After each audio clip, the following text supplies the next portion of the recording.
Assalamualaikum, saya Rizal dari Institut Kajian Etnik UKM. Dia mana? Kita UKM. Kita, okey, kita. Saya ada dua soalan, saya cuba pendekkan. Kalau terpanjang minta maaf Ustaz. Nombor satu, kalau dalam konteks kesatuan ummah, cabaran dan harapannya, kalau kita berbicara tadi untuk menyatukan orang mazhab-mazhab yang ada di dalam Islam sebagainya, bagaimana kalau kita nak menyatukan aliran-aliran lain di dalam Islam seperti Syiah, Wahabi dan sebagainya bersatu bersama kami dalam konteks Islam? Itu yang pertama. Yang kedua, apabila berpindahnya ibu negara Israel ke Jerusalem, adakah itu petanda bahawa laluan untuk Dajjal daripada Isfahan Iran akan terus bersemayam di Jerusalem? Pandangan Ustaz. Terima kasih Ustaz. Terima kasih Dok. Dulu ada satu subjek di Al-Azhar namanya At-Tayyarat Al-Fikriyah Al-Mu'asirah, aliran-aliran pemikiran kontemporer dalam Islam, mengkaji satu masalah bahawa Israel tetap melakukan 5 hal untuk menunggu Mesias, juru selamat yang mereka tunggu-tunggu sampai hari ini.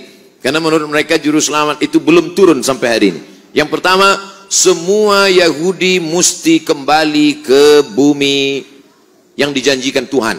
Al-Ardul Mau'ud, tanah yang dijanjikan Tuhan. Itu syarat pertama. Maka pada tahun 1946 mereka pun beramai-ramai pindah. Hari ini 5 juta penduduk Israel sudah kembali. Yang dari Maghribi, yang dari Rusia, yang dari Europe kembali. Dengan syarat ibu, sebab mereka melihat nasab ini dari puak ibu. Yang kedua, mereka dulu pernah dihancurkan pada masa Kaisar Nebukadnezar yang menghancurkan Temple of Solomon. Maka mereka mesti membalaskan sakit hati terhadap Nebukadnezar. Kampung Nebukadnezar adalah Babel. Babilonia adalah Irak sekarang.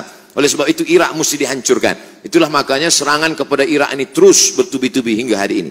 Yang ketiga, bahwa bumi Palestina mesti hijau. Sebab syaratnya Mesias itu mau turun ke bawah kalau dia hijau. Agak-agaknya Mesias itu dari atas langit dia tengok, dah hijau atau belum? Bila hijau aku baru turun. Apa yang hijau itu? Itulah dia pohon gharqad, syajaratul gharqad. Dan itu ada disebut Nabi SAW. Apa kata Nabi SAW? Nanti batu pun akan berbicara. Ketika bersembunyi mereka pada perang besar di akhir zaman itu di belakang batu, batu akan berbicara. Ya Abdullah, hadza Yahudi khalfi faqtulhu. Wahai hamba Allah, ini di belakangku ada Yahudi, bunuhlah dia. Kecuali satu, kata Nabi. Apa itu? Syajaratul gharqad. Subhanallah, Masya Allah. Bila kita sampai nanti, saya sampai ke satu kota yang dibelah menjadi 2, sebelah punya Mesir, sebelah lagi diambil oleh Israel. Saya tengok dengan mata kepala saya sendiri pohon-pohon gharqad mereka tanam menghijau seperti pokok pines. Lalu kemudian yang kelima, bahwa mereka mesti menguasai yang pernah dikuasai oleh Sulaiman dulu. Maka itu disebut dengan Great Israelian, Israel Raya, Israel besar. Mana batasnya? Dari 2 sungai, dari sungai Nil di Afrika hingga ke sungai Efrat di Irak. Maka batas negara mereka itu adalah 2 sungai.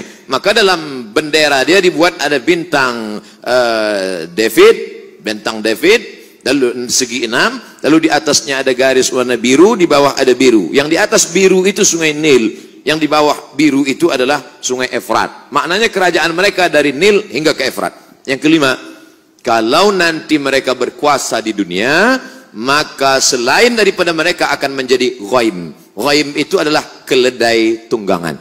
Yang bukan dia akan menjadi ghaim. Siapa dia? Maka mereka tidak mengajak orang luar kepada agama dia. Sebab dia adalah agama sekaligus nation. Beza dengan kita. Kita Melayu. Tapi bukan agama. Beza dengan mereka. Mereka adalah Yahudi sekaligus sebagai agama. Maka yang bukan mereka, bukan golongan mereka akan menjadi ghaim, keledai tunggangan. Itulah yang terjadi saat ini. Maka ini mesti disuarakan. Video saya tentang ini sudah diupload di YouTube.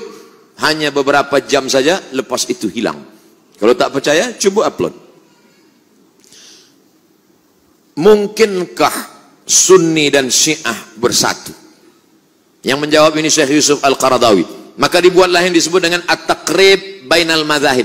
At-Taqrib, pendekatan. Karena sudah jauh betul. Ini Sunni, ini Syiah. Akhirnya dibuatlah dialog bernama At-Taqrib Bainal Madzahib, mendekatkan mazhab. Tapi itu pada masa Syekhul Azhar Mahmud Saltun. Berlanjutlah kepada Syekh Yusuf Qardawi. Kata Syekh Yusuf Al-Qardawi, akhirnya saya tak sanggup. Kenapa? Mereka mengajak takrib bainal madzahib, tapi sebenarnya mereka sedang melakukan tasyyi'us sunnah, mensyiahkan ahli sunnah. Di mana letak perbezaan kita dengan mereka? 5. Yang pertama, mereka berkata selepas Nabi SAW meninggal, dunia ini dipimpin oleh Sayyidina Ali. Ali meninggal dipimpin oleh Sayyidina Al-Hasan. Hasan meninggal dipimpin oleh Sayyidina Al-Husain. Husain meninggal dipimpin oleh Ali Zainal Abidin. Ali Zainal Abidin meninggal dipimpin oleh Muhammad Al-Baqir. Muhammad Al-Baqir meninggal dipimpin oleh Ja'far Shadiq. Ja'far Shadiq meninggal oleh Musa Al-Kazim. Musa Al-Kazim meninggal oleh, terus sampai ke bawah, imam yang 12. Imam yang ke-12 sedang bersembunyi sekarang, belum keluar. Sementara imam 12 ini belum keluar, dunia dipimpin oleh wilayatul faqih yang sekarang dipimpin oleh Khamenei. Siapa yang tidak mengakui ini maka kafir. Itulah yang menyebabkan dia keluar daripada Ahlussunnah, karena Ahlussunnah tidak boleh takfir, mengkafirkan orang, sedangkan dia mengkafirkan kita. 2. Selepas Nabi SAW meninggal dunia, maka ada wasiat kepada Sayyidina Ali. Maka orang yang mengambil wasiat, membatalkan wasiat itu berarti kafir. Abu Bakar dan Umar kafir. Makanya ada doa laknat sonamai Quraisy. Selepas sholat subuh mereka laknat, Allahumma la'an sonamai Quraisy. Siapa yang dimaksud dengan sonamai Quraisy? Abu Bakar Siddiq dan Umar Ibnul Khattab. Wa ma Muhammadun illa rasul. Muhammad itu seorang Rasul SAW. Qad khalas min qablihi rusul. Sebelum-sebelumnya Rasul sudah meninggal. Afa immata, kalau dia mati meninggal dunia. Au qutila, atau dia dibunuh. Apa kata mereka dalam tafsirnya? Qutila, Muhammad SAW mati dibunuh. Siapa yang membunuhnya? Sammahuma, sammahu. Ada 2 orang perempuan yang sudah meracunnya. Sejahat-jahat perempuan adalah mereka berdua, sejahat-jahat lelaki adalah bapaknya. Siapakah 2 perempuan itu? Aisyah paling jahat, bapak Aisyah Abu Bakar. Hafsah paling jahat, bapak Hafsah adalah Umar. Sejahat-jahat perempuan Aisyah dan Hafsah, sejahat-jahat lelaki Abu Bakar dan Umar. 3.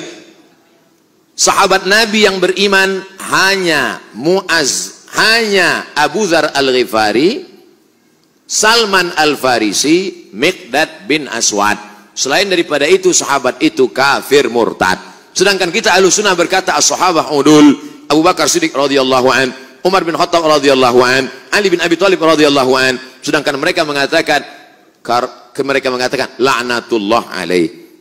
Yang keempat, mereka berkata bahwa ada namanya taqiyah. Kalau kebetulan yang hadir ini ramai adalah Ahlussunnah wal Jamaah, maka ketika dia ditanya, engkau Syiah apa Sunnah? Dia akan berkata, ana Sunni. Sebab yang banyak ini Sunnah. Tapi kalau yang di sini yang datang adalah Syiah, ditanya, awak Sunni apa Syi'i? Ana Syi'i. Ini namanya taqiyah. Kalau yang kebetulan datang 50-50, 50 Sunnah, awak apa? Ana Sushi. Sunni Syi'i. Taqiyah. Dalam Islam tak ada taqiyah. Sedangkan mereka mengatakan at-taqiyah minad din. Taqiyah ini minad din. Siapa yang tidak bertaqiyah maka dia tidak beragama. Tidak beragama Syiah maksudnya. Yang kelima, mereka memahamkan ada akidah mereka disebut dengan mut'ah. Hari ini mut'ah luar biasa. Berapa banyak orang terkena penyakit. Seorang doktor medikal di Bandung, dia buat dalam buku, dia tulis buku itu. Dia bercerita bagaimana seorang perempuan yang memakai niqab, memakai cadar, datang tapi dia terkejut kenapa terkena, penyakit sipilis. Kenapa terkena sipilis? Rupanya ikut jamaah. Terlalu banyak guna Van Rijk kena virus. Oleh sebab itu maka kita tidak mungkin bertemu. Nata'awan fi mattafaqna. Mari kita bersama menjaga persatuan umat pada golongan antara Hanafi dengan Maliki, antara Syafi'i dengan Hambali, antara Ahlussunnah wal Jamaah. Tapi kalau sudah kepada Ahlul Bid'ah, maka dalam hal ini mesti, alhamdulillah, Malaysia merupakan kerajaan yang tegas dalam bidang ini. Saya amat sangat bersyukur kepada Allah, karena dalam tazkirah saya mengambil fatwa. Saya ambil fatwa dari Selangor, saya ambil dari fatwa Mufti Johor, saya ambil. Bila umat bertanya, ini bukan fatwa Abdul Somad, ini fatwa dari bumi Melayu.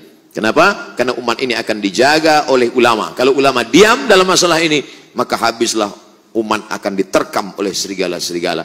Maka mesti dijaga oleh ulama. Wallahu a'lam bishawab.